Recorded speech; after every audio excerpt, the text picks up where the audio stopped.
We have 17,000 trucks. What do you think it would take to take a quarter of those offline and charge them overnight? What would the utility requirements be like? We are talking about batteries versus hydrogen cars. Hey, I'm Diana, you're watching Physics Girl. We are back with our renewable energy series. My production team and I went on a road trip around California, surviving just on hydrogen. By the way, thank you to Toyota for sponsoring this entire series and for giving us the keys to the car. This one is about hydrogen in transportation, and specifically we're gonna compare battery electric vehicles to hydrogen. I mean, okay, hold on, step back. Why are we doing this video? I care about the environment, but the way that you show you care is you learn. And so I went and did that. There's battery powered electric vehicles, and then there's these fuel cell electric vehicles. They're both electric vehicles. So if you say an EV, you're talking about both technically. And we learned that people love to compare, even the hydrogen people love talking about how people love comparing them. Battery electric vehicles are here, right? They have caught on. So my first question when we got into the hydrogen fuel cell car was, okay, why do we need hydrogen? I didn't even know that hydrogen fuel cell cars were on the road, which they are in California and in a number of other countries. I'm focusing a lot of this discussion on California. So let's start the competition between battery electric vehicles and fuel cell electric vehicles. I'm gonna start with driving range. How far can you go in these cars? Most electric vehicles, battery electric. See, I did it. So most battery electric cars can go between about 100 and 200 miles. One of the higher end battery electric cars can go about 387 miles. Hydrogen cars are averaging about a 300-mile range. So they're already getting up toward the best battery cars. And the 2021 Mirai XLE, which is another version of the car that we were driving, has an EPA estimated range of 402 miles. So they're pretty close in driving range, but let's move on to refueling, and it's gonna get a lot more complicated. Refueling time. Let's talk about the time. To refuel a battery electric vehicle, it's on the order of hours. If you're using the super fast chargers, it could be as little as a half an hour. When you're refueling with hydrogen, it takes about 5 minutes. But one thing that we talked about in the last video is that the experience driving a hydrogen car had so much to do with thinking about where the stations are. We actually visited the very first hydrogen station in California in order to meet up with the director of the Advanced Power and Energy Program at UC Irvine. The first station here, and the first one in the United States,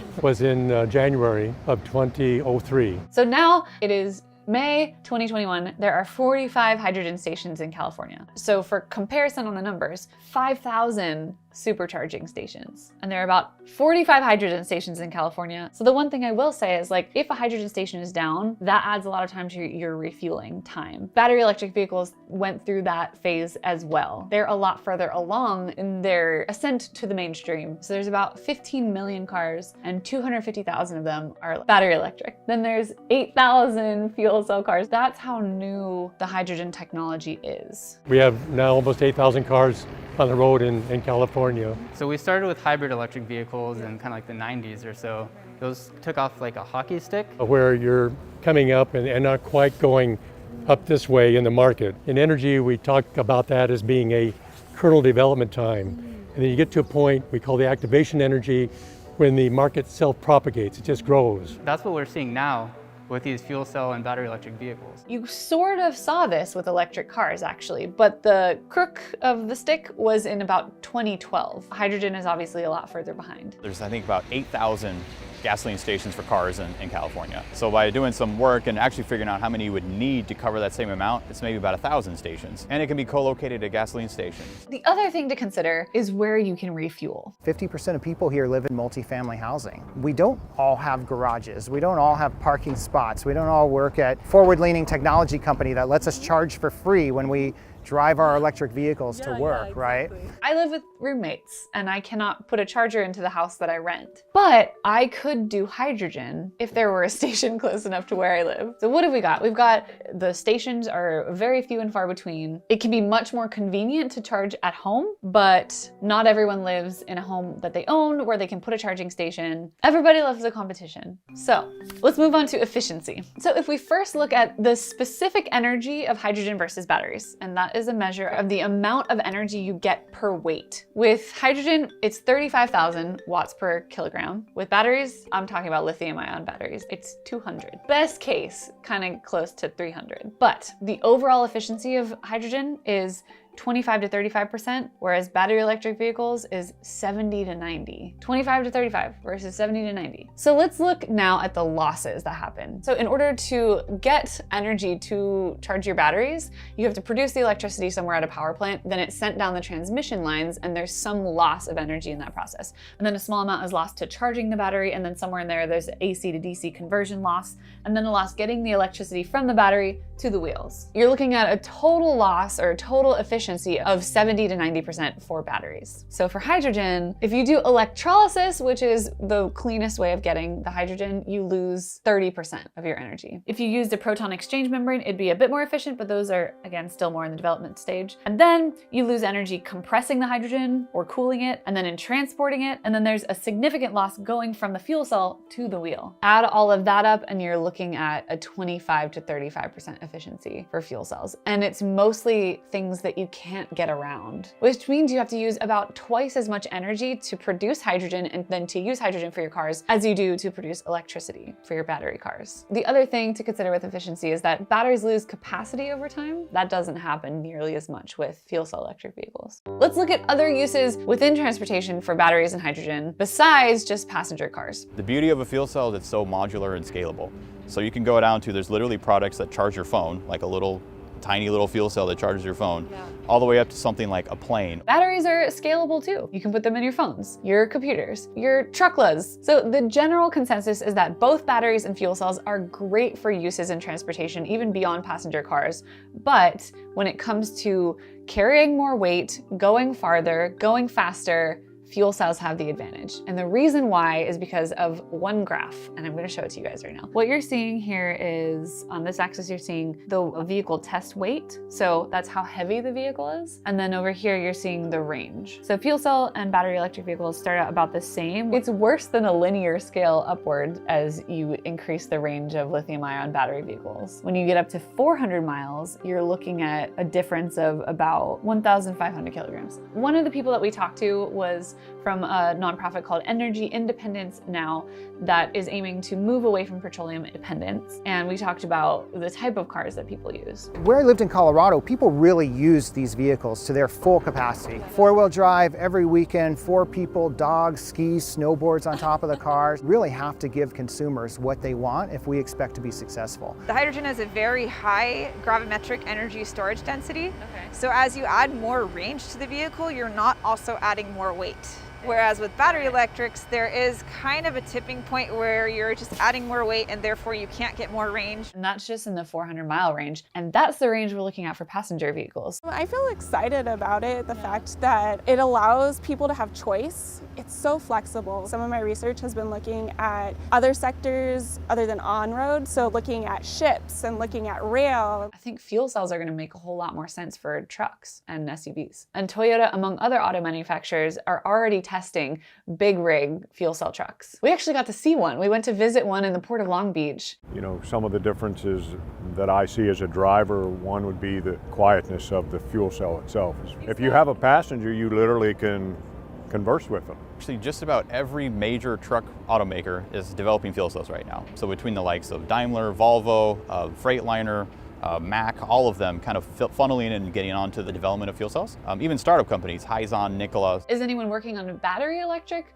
trucks? Yes, Tesla's working on them. Both can be promising though. There are added bonuses to going electric for all of these uses. Pretty amazing that this is zero emissions. What we're trying to do for the environment with these trucks and to take the smoke out of the air. I got to see a hydrogen-powered boat. I got to drive this boat today. I thought it was cool and I was really excited about it. And I realized this boat is completely silent. It seems like, from what most people we talked to said, there are more promising uses for fuel cells in other areas of transportation, especially when it comes to higher weight, higher range, higher speed.